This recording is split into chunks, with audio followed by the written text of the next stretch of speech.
My concern is that, one, I believe reasonable folks would agree that everybody else has a second tier. You know, the non-sworn folks do have a second tier in the city. We have a signed agreement with the Teamsters on that. Where we don't have a second tier is within law enforcement. And my only hesitation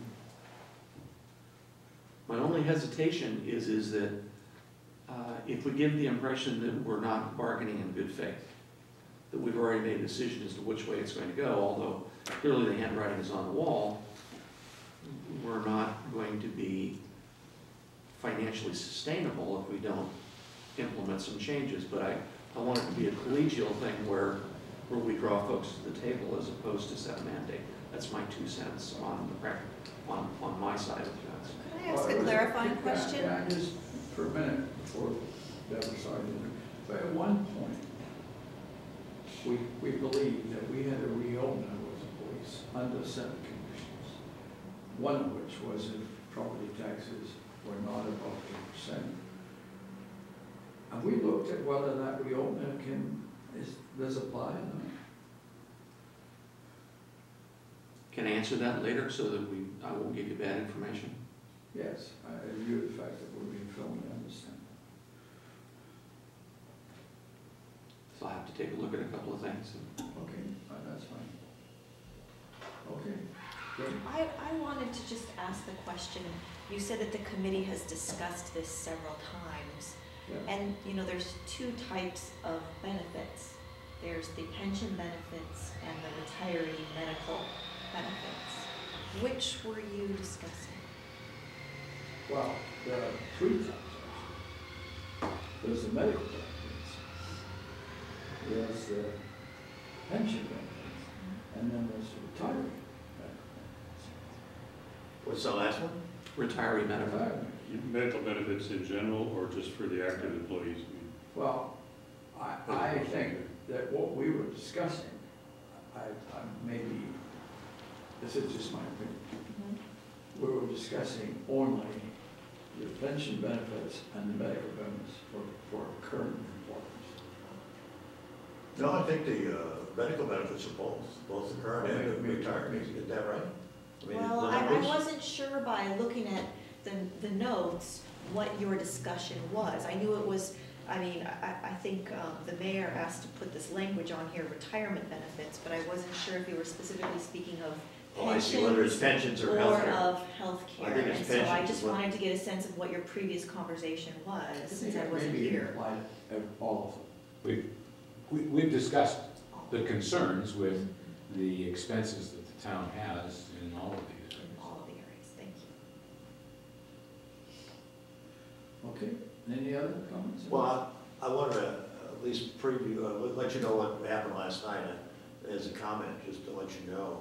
Because it's on the ballot in June, and it's, and San Jose has really struggled. I'm not sure completely, but the pension benefits have increased dramatically in the last 5 years, or maybe 10 years, I don't know, but it's really, as I say, it's 50% of their payroll now is pensions. And 20% of their total expenses are pensions, total expenses. So, I mean, that's the magnitude of it. So I think everybody knows they got to do something. And the 50% is not maxed out there, it could go on rising. Oh, yeah, they could go on and up, and that's what, and they've already had to reduce their workforce by 1,500 people. Yeah. They're down to 5,400, they were up to 7,000, maybe 2,000 people. And it was a split council vote in San Jose. It's 6 to 5 Yeah. is a vote. And, but it's on initiative, and what they're doing is change both the current employees and the future. And on the future employees, they're capping it at 9% of salaries, 9% of payroll. And they're giving each employee 3 choices, or any combination thereof. 1 is Social Security, 2 is a defined benefit, and 3 is a defined contribution. But the contribution in total can't be more for the employer, more than 9%. So the employee could pay more if he wants to increase the benefits to a greater amount. So that's the new employees. And the other, and then the present employees, I think, is the one that's very interesting. And I wish it's probably sitting home on my desk, because I thought I've looked every place I can. It's only one page. I will try and get it to John and let him. Could you send me a copy, please? Well, I don't, I'll send it to John and let you We'll circulate. distribute to everybody to give it to me. But basically what they're doing is asking the current employees to Contribute? contribute and to maintain their present benefits to contribute more. Yeah. And they're asking them to contribute 5% per year. Otherwise, 5% the first year, if that's not enough, then 10% the second year. If that's not enough, then 15% the third year, all the way up to 25% in 5 years. To maintain their present defined benefit under their present pension plan. Otherwise, that would be the way to maintain it. And if they don't want to do that, then they would have the option of, I don't know, I shouldn't have it in front of me. Was that a 401K type thing? No, it was, they're just reducing the number, the years and the percentage per year. But, How about the average salary? Did they change that? well, no, but I think that they've negotiated salary reductions, 10% for all employees across the board. Well, I was asking. They've already done that. For retirement, did they change, I mean, some cities have said it would be based on your last 5 years salary, rather than your last 1 year or your last 2 years. Did they- I'm really sorry I don't have it. It was a substantial reduction for the current employees in their pensions. Okay. They've already agreed to a 10% cut across the board in salary. So it's very, you know, and their choices here are not good. I mean, they are really against it, and pension, I'm sure, is not the only reason, but that's one of the reasons. All right, thanks. Any other comment on this item? Well, is the thinking then that we'll wait a year and with all this activity going on, seeing how that happens? Will the governor do anything? Although what I've read, it doesn't sound like the governor is really biting into the problem. It's just kind of smoothing over the rough edges. Well, if it doesn't pass, I think at some point, they gotta face up to pensions.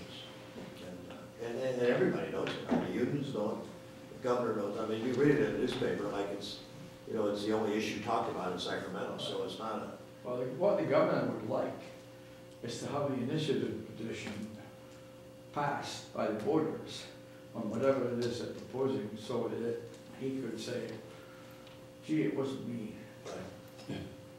Well, Doug Sondheim's trying to get something on there, but I don't know if he's got the money to do it. But his would cap salaries at 9%. Okay. Or pensions, cut pensions at 9%. And what about post-retirement health care? You know, Duff didn't deal with it. But, and it really, the discussion really hasn't gotten very deep on healthcare for some reason. I don't know why, because it's even probably more significant, or at least as significant as the. At least as, because it's got growth built into it. Well, do we want to make a motion to do something on this, or we just want to leave it? You know, it's a hot potato. I just shouldn't leave it for a while. I think, aren't we in the same position that we really aren't in a position to be able to take any action on this at the moment, other than the consensus that the town has to find a way to deal with this? Well, it's not going to affect us financially too much as far as new employees go, because I don't believe that we have too many positions open for new employees at the moment. This would only affect POA anyway. Yeah. And I would ask that you hold off on it, at least while we're in good faith negotiations. Okay. When is the contract? 2013. So we are very premature in asking that the discussions be opened up early. But in general, Greg, on those contracts, if they're up in June, we usually start the process in January. next year. We actually started in 2011. Well, I think that's perfect, because you'll have the November elections will be over, and all the propositions will be dealt with, and the state will have to face up to reality, whatever it is. So we just leave it as one. For the time being, we can bring it back anytime you want, but let's see what happens with All right, let's just leave it and go to the next item 7, which is an updated status. Mr. Chairman, may I excuse myself? I have a conflicting meeting that I have to go to. So on this physical inventory, the only question I would ask John, which we like to do, Yes. is what are we doing about it? The physical inventory? Yeah, I mean, at one point we talked about selling it off some of the stuff, scrapping some of the stuff, and There's a surplus, but just surplus inventory. physical inventory, Yeah, if you're talking about, we've completed the physical inventory. yeah. It's been bagged and tagged and whatever we need to do with it is completed. And I think that Deborah is prepared to talk about that there's a variety of ways. And we've sort of got ourselves into some conflicting methodologies about disposal of surplus property.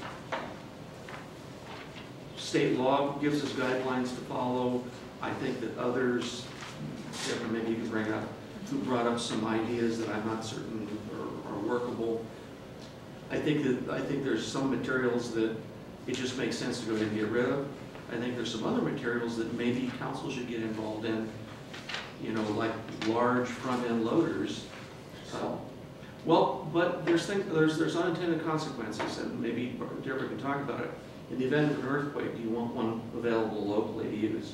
Can we lease the current one we've got to our current public works director? So there's some discussion you may want to have on that. That's fine. I'm just saying we need an action plan. Action we can do. We need a proposed action plan. What is the issue, or what is the problem that you're focused on? The issue is that we've all kinds of, until we got this physical inventory, we had no idea what inventory we had, who owned it, how much had been sitting there for the last 25 years that we should have got rid of. And nobody knew until we did this.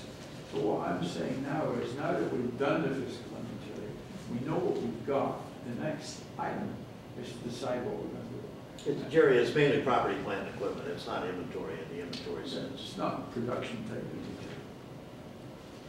So on that point, and I think the council should get involved in, you know, to the extent of having safety equipment there. You want a battery of chainsaws and power equipment, things like that we don't use every day. Front-end loader is the one that kind of concerns me. Rather than pay MCE to bring one in, maybe we should have one here and lease it to them. In the event of a major disaster, we have one available. Maybe. But I think those are the kind of things that we need to probably talk about. And I certainly wouldn't dispose of any materials, even if it's legal, without, I don't want to be the one responsible for leaving the town in a lurch. All I'm saying is we need a proposal Yeah. which decides what we're going to do with it. Well, and identify which assets we're talking about. Yeah. Because I don't think there's that much, just a few items, but I'm not sure. So I think, you're all aware that we did hire a consultant to come in. They completed their inventory, they worked with all the departments, they issued a report. I think you may have gotten it at your last meeting. I've had a chance to look at it briefly and talk with the departments, and they are in the process of putting together their list of assets they believe could be surplused. And as John mentioned, analyzing what is the benefit of keeping it, the purpose that the city could use it, or is there a benefit in surplusing it?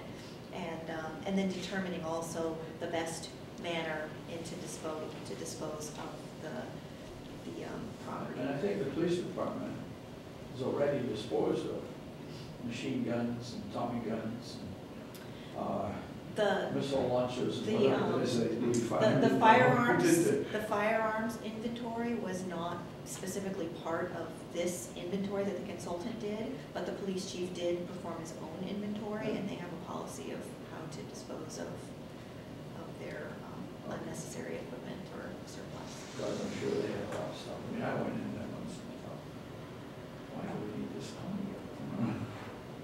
And various other things. So I've talked to Ed Flynn about it. I think he said they already had got rid of some. So I can agree. So, in accordance with what the city manager said, I will have the department directors get back to me within the next, couple of weeks of what their list of assets are, and then prepare that to go to council of what the recommendation is. Okay. So, so I believe the next step for this would be then to take it to the council. And I just, this is the policy that was drafted before I arrived, and I did review it. I believe the city attorney's reviewed it already, but I'll run it by him again. But this is, I think, in line with the work that, there's actually maybe a modification on here, because I believe when the consultant did the physical inventory, he did not really tag some of the computers and the components of the computers, just because the value is not as great as it was, I think, when policies were adopted several years ago. So I may make an amendment here that we're not going to be tagging components of computers. I mean, these in general, just my very quick review of, just the same as you would do in a private company.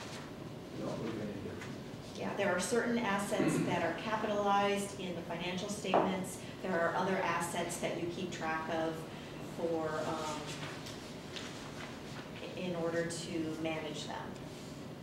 And then the practice of how you dispose of and store your assets. What's your overall feeling about this policy versus other people? I think this is a fine policy. It's up to date. It's following the recommended practices of GFOA and other accounting policies. Okay. Do we need a motion on that one?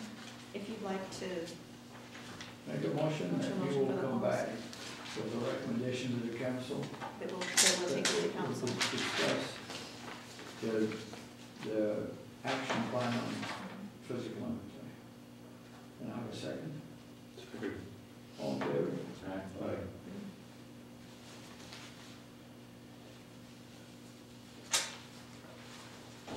And the next meeting day and time, I would prefer that you talk to Bill Whitmer and whoever else is going to be in the finance commission, because I don't think I'm going to be able to. Well, it'd be good if we could get the city manager and the mayor both here.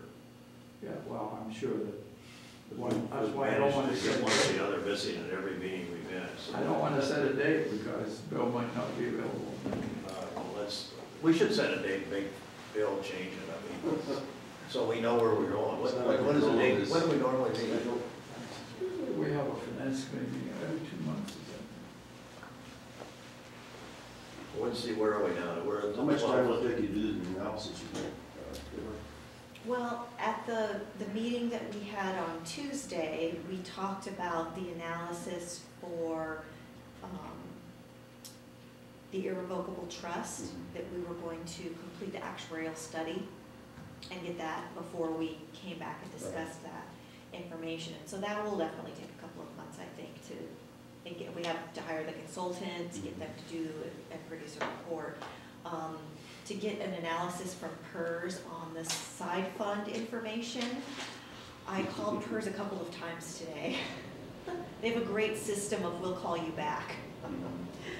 And so I've heard various information about how difficult it is to get information out of PERS. I'm hoping that it's not, that this is a standard request and that it's something that they can spit out of the machine pretty quickly, because we're not asking for them to evaluate a whole new, you know, program, give us a whole new valuation.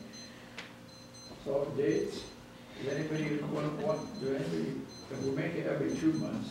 I'm looking at calendar here. I suggest we do it on the same day we do the rail. When do we do the rail? First Tuesday or second Tuesday? First Tuesday. First Tuesday of March? Every other month. So when is the First rail? Tuesday of March. February's next rail meeting. March 6th. 6 is the first Tuesday of March. Did we say the first or the second Tuesday? He was saying the first Tuesday. I'd like to get it synchronized with the We'll rail. do every other month for rail, so. Is that what you're saying, every 2 months? Do you need a month or do you need 2 months to do what you want to do? It's 2 months. Well, I would like you, I mean, we talked about having a joint meeting to talk about this, and which item am I bringing back to you for this analysis? The side fund. The analysis of the side fund? Right. I mean, So, what we would like to see is actually the analysis of both the side fund and the The committee has expectations. Medical. You gotta- Well, So the March council meeting is not till the 21st. March So- 6th or 13th is okay with me. So the 13th, that's the second Tuesday, is that what? There's no real committee meeting. There's no real, we're out of sync, so that's whatever you want to do it, the first or second. I just say I won't. Let's do it the first Tuesday, First Tuesday is the 6th. What time? March 6th. 2 o'clock. Okay. I mean, that's what we've been doing, I don't know, I'm not sure. Well, that's, I think, it's better for Bill. Because Okay. he works with Paris, and I guess he's on the phone most of the morning. Okay. So I will definitely bring back whatever I have on the pension side fund analysis. Are there any other items? March what, is it 6th? 6th. 2 o'clock. So I need a motion to adjourn. So moved. Second. Okay, okay. Okay. All right. What's happening?